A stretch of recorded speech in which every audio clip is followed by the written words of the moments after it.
understand one of the priorities for you was to have a cabinet that was gender balanced. Why was that so important to you? Because it's 2015.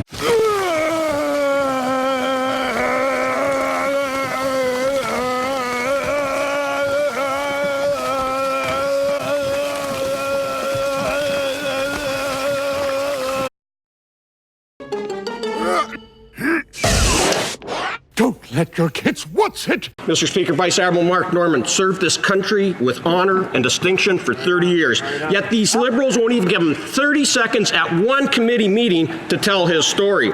They're covering up and protecting the Prime Minister and his involvement in this matter. The Globe and Mail revealed today that the Prime Minister is the one who demanded the investigation. Why would the Prime Minister think it's appropriate to politically direct an RCMP investigation? Mr. Speaker, the member seems to be dumbfounded that What are you doing in my swamp? as the head of a government, the Prime Minister would be concerned about leaks of cabinet confidence. I would hope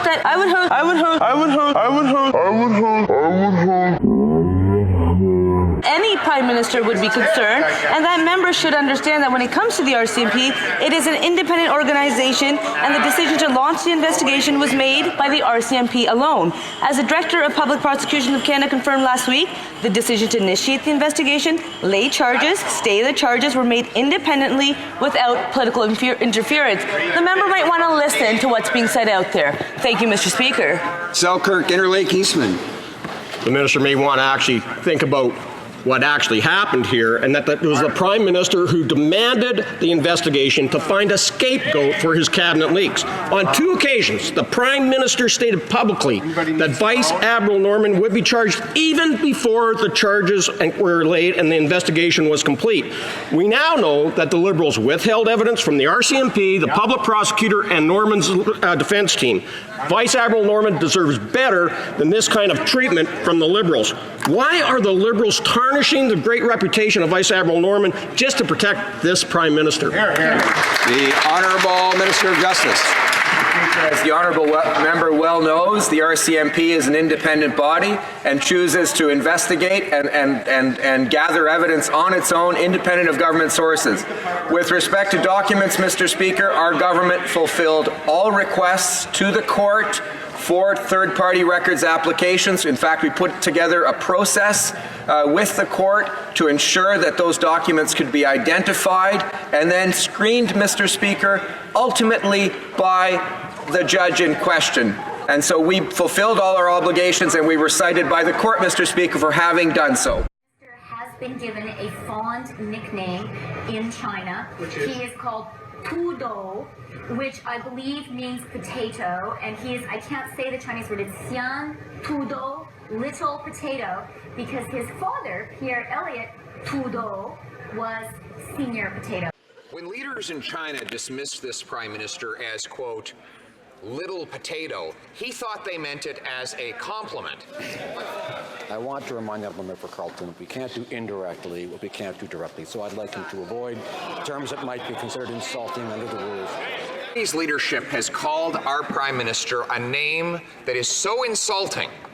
You, Mr. Speaker, have ruled it is unspeakable in this House. I will put partisanship aside and say I will not stand for that kind of treatment for our Prime Minister, for my Prime Minister. So in retaliation, will the government do the right thing and cancel the $250 million gift to the China-controlled Asian Infrastructure Bank?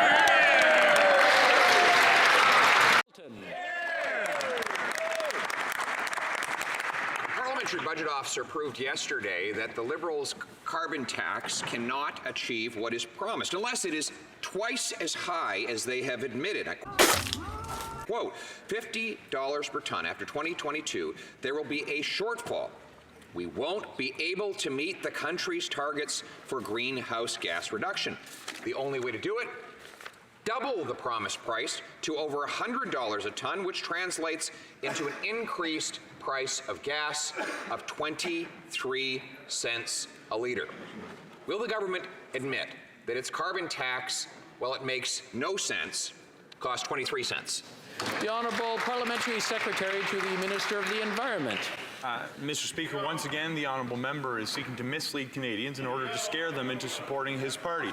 The analysis that he refers to by the Parliamentary Budget Officer presumes that no further measures will be implemented to reduce emissions over the next 11 years and doesn't factor in certain measures that have already been announced or being implemented now, such as the largest investment in public transit in the history of Canada, such as new subsidies to make electric vehicles more affordable, or advancements in innovation that will actually improve carbon sequestration technologies. Mr. Speaker, if the Conservatives would be honest with themselves, they'd realize that our plan is Stupid.